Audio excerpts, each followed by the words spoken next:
Hola, ¿cómo están? Los mexicanos se están alistando para acudir a las urnas y elegir a sus autoridades, entre ellos su próximo presidente o presidenta, en medio de las estrategias de Occidente que no han cesado. La DEA, la agencia estadounidense que sigue apuntando a AMLO y al partido Morena. ¿Pero con qué objetivo? Hoy lo analizamos. Inicia el mapa. Bienvenidos.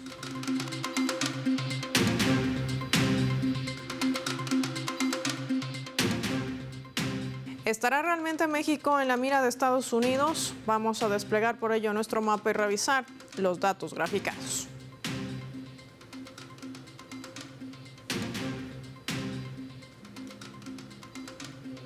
Desplegamos nuestro mapa mundi, lo vemos allí, México en la mira de Estados Unidos.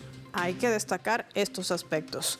Recordemos que el padrón electoral en México para las próximas elecciones es el más grande de la historia en ese país. El Instituto Nacional Electoral, que es el INE, por sus siglas, aprobó un censo de 98.32 millones de ciudadanos que se van a medir en las urnas, es decir, ellos son los votantes inscritos. Este es un dato fundamental que harán también ejercer su derecho ciudadano. Se van a elegir cerca de 20.700 cargos públicos entre alcaldías, gobernaciones, senadores y la Cámara de Diputados.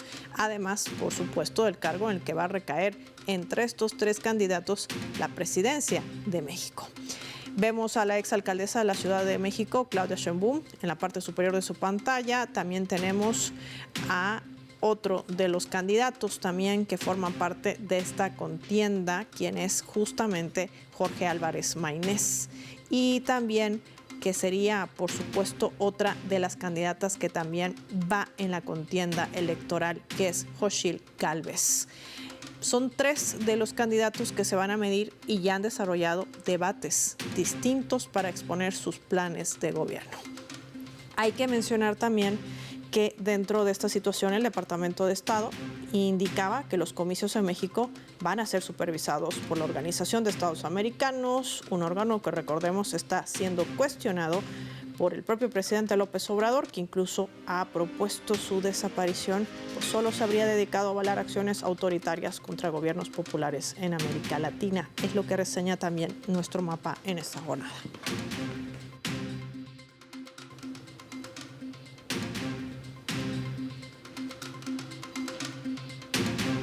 De esto y más vamos a conversar con nuestro invitado. Nos acompaña en directo desde México, experto también en análisis internacional. Adalberto Santana está con nosotros. Doctor, gracias por su tiempo para el mapa. Bienvenido a Telesur. ¿Qué tal? Buenos días, Paula. Muy bien. Doctor Santana, un tema que me gustaría abordar. El presidente de México, López Obrador, en reiteradas oportunidades ha dicho que la DEA está fabricando informes para vincular no solamente a su gobierno, sino también a su persona con supuestos hechos de narcotráfico. No es la primera vez, por cierto, que lo hace esta agencia estadounidense contra gobiernos progresistas y no solamente contra México. Pero ¿cuál es el objetivo real? ¿Será AMLO o el partido Morena o es otro? No, mire, en efecto, lo que pasa es que los órganos de inteligencia norteamericanos dedicados a las drogas o a la contrainteligencia, como la CIA, etcétera, pues son organismos conspirativos para todos los países del mundo, pero especialmente van en contra de los países que en la coyuntura actual, por ejemplo en nuestros días, sean de índole más progresista y en la visión de la seguridad nacional estadounidense, o sea, en los intereses imperiales, ello represente una potencial amenaza a sus intereses vitales en la región. Entonces, un gobierno como los que hoy predominan en América Latina, el caso de Venezuela con el presidente Maduro, el caso de la Revolución Cubana, el caso fundamental de Nicaragua con el presidente Daniel Ortega, el presidente Lula en Brasil, el presidente Petro en Colombia o el presidente López Obrador en México, Xiomara Castro en Honduras, para citar tan solo algunos ejemplos, pues representan un problema para la política de la seguridad nacional norteamericana, aunque siempre la derecha ha sido todo lo contrario, es la que le genera los grandes problemas de seguridad. Está el mismo caso de el expresidente de Honduras, Juan Orlando Hernández, que era narcotraficante y apoyado por la DEA, o en el caso mexicano, en el periodo del presidente Calderón, el jefe de la policía era también un informante de la agencia de la DEA, la Agencia contra la Droga de los Estados Unidos, y a su vez vinculado a los carteles de la droga, particularmente al cartel de Sinaloa del Chapo Guzmán. Hoy esos, el expresidente de Honduras, Juan Orlando Hernández, el Chapo Guzmán, y García Luna, el ex jefe de la policía mexicana, pues están condenados allá en las cárceles de Nueva York, y precisamente los tres tenían vínculos con la agencia de combate a la droga de los Estados Unidos, la famosa DEA. Es viejo ya la postura de estos organismos de seguridad. Está el caso Irán-Contras, donde la DEA llevaba armamento a la contrarrevolución en Nicaragua y regresaban sus aviones cargados a Miami llenos de drogas. Y la revolución cubana triunfó porque derrocó a uno de los principales narcotraficantes, que era Batista, allá en Cuba, y entonces el narcotráfico cambió de sede y se fue a México o se fue para Colombia, pero la matriz central siempre ha estado en los Estados Unidos. Tan solo pensemos que económicamente allí es donde se lava la mayor parte del dinero procedente del narcotráfico y otras actividades ilegales. Y aquí hago un paréntesis que conviene a nuestro público de Telesur, que pueden ingresar por internet a leer el libro mío que se titula El narcotráfico en América Latina, donde hago yo un desglose de cómo funciona esta empresa criminal en América Latina y los vínculos que tienen que ver con el poder político norteamericano, particularmente sus agencias, y lo que significa económicamente una de las actividades más rentables dentro del imperio, que es la industria de las drogas. Toda esta matriz que nos decía, y buena sugerencia la que nos lanza el doctor Adalberto Santana, preguntarle, ¿esta matriz tiene alguna relación con esta arremetida mediática, si vale el término, con esta denominada guerra híbrida que se da contra el gobierno de López Obrador antes de la campaña, durante su campaña y durante su gobierno? Y también un caso similar contra el partido Morena, que además es un país que va a elecciones. ¿Quiénes financian estas campañas de descrédito y desinformación? Pues son los órganos mismos de los Estados Unidos. Por ejemplo, aquí hay un organismo que se conoce como en contra de la corrupción, que impulsa un empresario, Claudio X González, y la señora Amparo, que hoy en día pues ha sido cuestionada por la corrupción, que ha ido, Amparo Casas, que ha ido cometiendo una serie de truculentas corrupciones dentro del sistema, y que ese organismo, Mexicanos contra la Corrupción y la Impunidad, recibe financiamiento directamente a través del Departamento de Estado. Y hay varios organismos de esta índole, supuestamente de derechos humanos en América Latina y el mundo, que reciben financiamiento por parte del Estado norteamericano, ya sea a través de la Secretaría de Estado, de los organismos especializados, de formas contrainsurgentes que también han estado operando a lo largo de la historia. Es decir, es parte de los mecanismos de lo que ellos llaman la seguridad nacional estadounidense, pero en el fondo son sus políticas imperiales de contrainsurgencia, es decir, para desestabilizar gobiernos. Y en el caso mexicano, pues saben que la tendencia es que el Partido del Trabajo, que es el que va a la vanguardia del proceso junto con Morena y junto con el Verde Ecologista Mexicano, pues van seguramente a ganar las elecciones, y habrá una continuidad de lo que llama el presidente López Obrador la cuarta transformación, y por lo tanto le genera a Estados Unidos una grave amenaza en su lógica de seguridad nacional, tener un gobierno progresista al otro lado de la frontera. Y entonces en ese discurso hoy en día imperante, ya sea por el gobierno de Biden y sus secretarios de Estado o de los candidatos opositores como Trump, pues vinculen la amenaza externa a su seguridad nacional, por ejemplo, de las drogas procedentes de América Latina, y lo vinculen todavía más con los migrantes. O sea, esto es una historia que viene desde finales del siglo XIX, relacionar drogas y migrantes. En un primer momento fueron los chinos y el crecimiento del opio, después el consumo de la marihuana en Estados Unidos, y la migración mexicana. Y hasta nuestros días el crecimiento de la cocaína o el fentanilo con la gran ola migratoria. Entonces, esto es una justificación, pero el gran negocio, finalmente económico, donde se daba el gran parte del lavado de dinero y la venta de armas que van al narcotráfico, pues está en Estados Unidos, en los grandes centros financieros y específicamente en el condado de Dade, en Miami, donde funcionan los grandes bancos norteamericanos, pero también donde políticamente funciona la mafia cubano-americana y sus representantes como Marco Rubio en el Congreso, que son impulsores de la contrarrevolución en América Latina. Ahí están las claves, bien claro lo que dice el doctor Adalberto Santana para poder entender cómo confluye esta matriz digital desde Estados Unidos, además en medio del desarrollo de las venideras elecciones generales que vivirán los mexicanos. Un país que además avanza en transformación y que replica también ese cambio de juego que ha marcado el sur global referente a esas posturas colonialistas desde Estados Unidos hasta de países europeos. Gracias, doctora Adalberto Santana, por su tiempo para Telesur y para el mapa. Marquemos una pausa y lo hacemos revisando nuestra escala.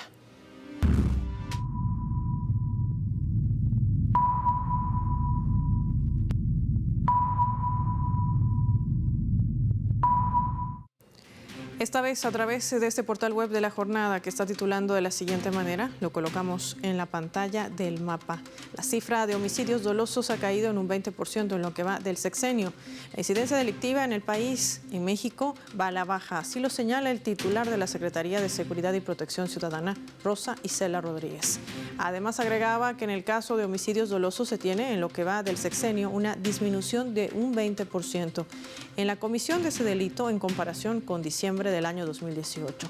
Al presentar este informe mensual sobre seguridad, la funcionaria también presentaba una serie de cifras, de acuerdo a las cuales también se ha logrado reducir los delitos federales en un 23.1% del arranque del gobierno del presidente Andrés Manuel López Obrador a abril de este 2024.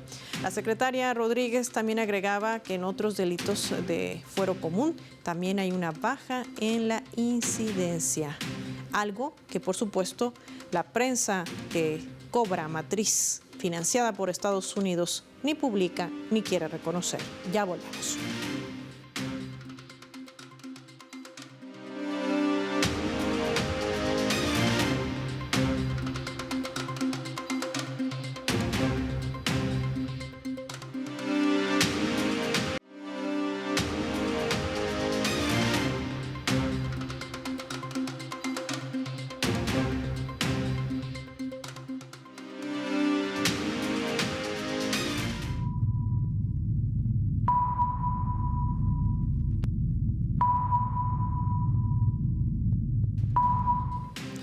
Vamos a sumar otro elemento también para el análisis geopolítico. Lo que ven allí es la fotografía de Joe Biden, el presidente de Estados Unidos, Xi Jinping, el presidente de China, y también el presidente de México, Andrés Manuel López Obrador. Y es que recordemos que el gobierno de Joe Biden no está descartando emplear aranceles adicionales a China si este comienza con la producción de vehículos eléctricos en México. Según la representante comercial de Estados Unidos, Katherine Tai, asegura que los planes de Beijing para establecer plantas automotrices en el país vecino, es decir, en México, es un asunto de preocupación para el gobierno norteamericano y la industria local. Esta es una advertencia, así lo decía la funcionaria. Se da el mismo día en que el presidente Biden anunciaba nuevos aranceles a las importaciones de productos chinos, donde están incluidos vehículos eléctricos, además de la empresa china de vehículos eléctricos BYD. Anunciaba la posible construcción también de una planta en el centro de México, país que de concentrarse este proyecto se podría constituir en el primer mercado de la firma fuera del país asiático.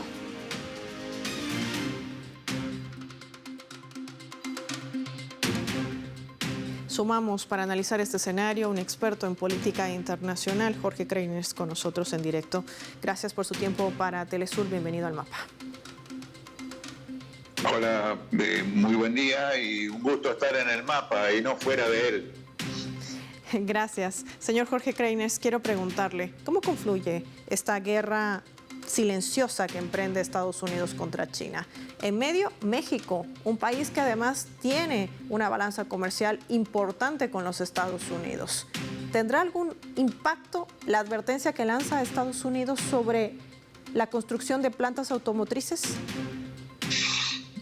Bueno, mira, Paola, es impresionante la noticia y el final de tu pregunta. La instalación de una fábrica de automóviles eléctricos y de movilidad eléctrica en general en México sería una novedad importantísima en el mercado mundial de automotores y al mismo tiempo implicaría una competencia con la industria automotriz estadounidense, que está en una verdadera crisis. Y justamente por eso es que la DEA y otras instituciones que siguen la política de Washington en contra del gobierno de México, especialmente en estos días de campaña electoral, hacen tanto énfasis en la vinculación de México con China e incluso falsean informaciones, como es el caso de la acusación a China de enviar los químicos necesarios para la producción de fentanilo y acusar a México de la responsabilidad de trasladar el fentanilo fatal hacia los Estados Unidos. De manera que justamente la competencia con China es uno de los temas que más preocupan a Washington, y esta vez directamente con el país que con los Estados Unidos. De modo que sí, que asocian ellos México y China, todo el grupo de los países BRICS y demás, y hacen su campaña, especialmente cuando el gobierno de la Cuarta Transformación Mexicana afronta ahora la campaña electoral. Y a propósito de la campaña electoral, le propongo que revisemos juntos nuestra leyenda para profundizar este aspecto.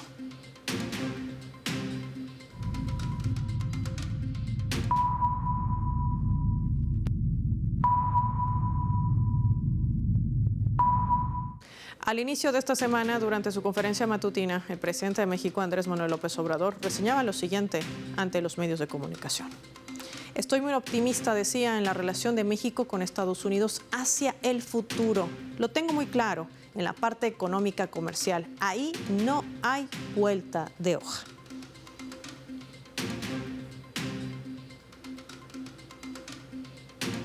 ¿Estaría dispuesto, señor Jorge Kreiners, Estados Unidos de perder un aliado comercial como es México? El 27 de junio hay un primer cara a cara entre los favoritos a esta contienda electoral de Estados Unidos, entre Joe Biden y Donald Trump. Sí, todo lo que ocurre en Estados Unidos hay que verlo a la luz de la campaña electoral, incluso la supuesta moderación en relación a la cuestión de Palestina, donde, por ejemplo, el Blinken aparece siempre como haciéndole pedidos de moderación a Netanyahu. Y con relación a México, evidentemente que hay muchos intereses comunes entre ambos países, incluso entre ambos pueblos, lo que es muy importante, y me parece que Estados Unidos está trabajando tanto para la campaña electoral en su propio país como para afectar la campaña electoral mexicana. Y la asociación de México con China, como digo, es un elemento, parece ser central, ¿no?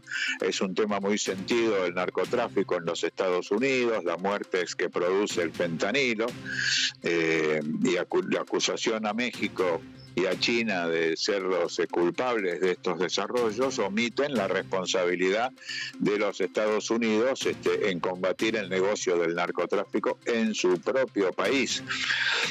Ahí se termina toda confrontación con ese mercado capitalista tan importante como es el del narcotráfico. Así que efectivamente ahí hay responsabilidad de la DEA, también responsabilidad de grupos económicos. Imaginen ustedes el grupo Tesla del señor Elon Musk, si empezaran a producirse vehículos eléctricos en movilidad eléctrica en México. Esto afectaría no solo su política hacia México, sino hacia el conjunto de América Latina. Incluso Elon Musk, que financió el golpe de Estado en Bolivia contra Evo Morales y que ahora está en asociación con Javier Milei, el ultraderechista que está gobernando la Argentina, para para apropiarse del litio, del mineral de litio, fundamental para esa movilidad eléctrica. Así que está todo muy interrelacionado, todo el comercio mundial está globalizado y ahí vemos cómo se desespera Estados Unidos. Pero claro, romper la relación México-Estados Unidos es muy peligroso, es muy complicado y es la frontera de toda América Latina con los Estados Unidos, la frontera terrestre, de manera que no va a ser fácil para aquellos intereses que quieren confrontar con los gobiernos progresistas latinoamericanos y puntualmente con Andrés Manuel López Obrador y su candidata Claudia Sheinbaum para el próximo sexenio, romper la relación histórica de México y Estados Unidos. Ahí responde también a las declaraciones que vertía el presidente mexicano Andrés Manuel López Obrador. Queremos agradecer a Jorge Kreines por habernos acompañado con su análisis hoy en El Mapa. Nosotros vamos a revisar ahora nuestra coordenada.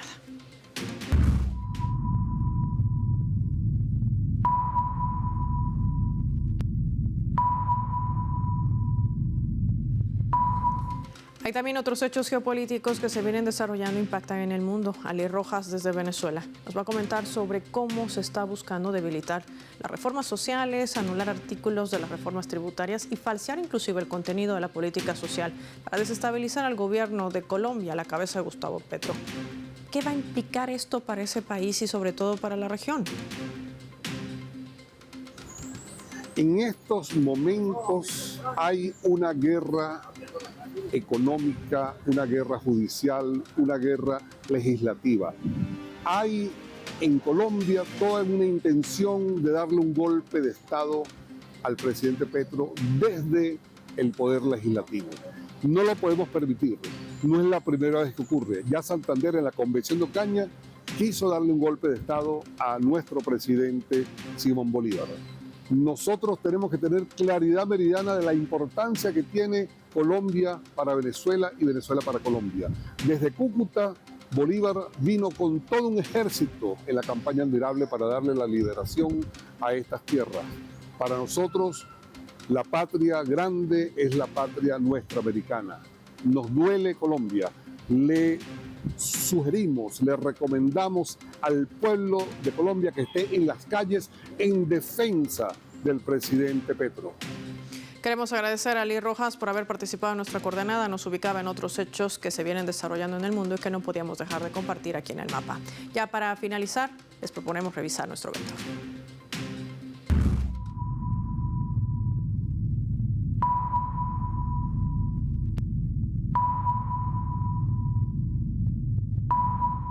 Nuestro radar en El Mapa hoy nos refleja las 3 claves sobre este tema. 1. Estrategia. La DEA es una agencia estadounidense que está articulando procesos de desestabilización en nuestra región y no es una estrategia nueva. El objetivo es eliminar los procesos de cambio y de transformación que vienen de la mano de la autodeterminación de los pueblos soberanos, con gobiernos progresistas que han cambiado las reglas del juego. Por eso la DEA emite informes falsos para tratar de involucrar a estos líderes en falsos casos de narcotráfico y así tener el pretexto perfecto para incursionar en sus territorios y violar su soberanía. La misma táctica que aplica en Oriente Medio o África con su famosa lucha contra el terrorismo. 2. Guerra comercial. La guerra silenciosa que lleva adelante y Estados Unidos contra China. No le ha temblado la mano a Biden para aplicar penalidades adicionales al gigante asiático si empieza a producir vehículos eléctricos en México, un mercado que ha logrado copar en Europa, desplazando a la gran locomotora europea como es Alemania. 3. Futuro. La balanza comercial entre México y Estados Unidos se ha mantenido fuerte pese a los intentos de boicotear y esas imposiciones como el TEMEC, un país que le apuesta a transformaciones desde lo político y social. México por esta razón se está alistando para acudir a las urnas en medio de campañas mediáticas que intentan confundir al electorado, financiadas desde Estados Unidos. Esta es otra vieja estrategia de Occidente. Soy Paola Pérez y nos vemos en otra edición del Mapa.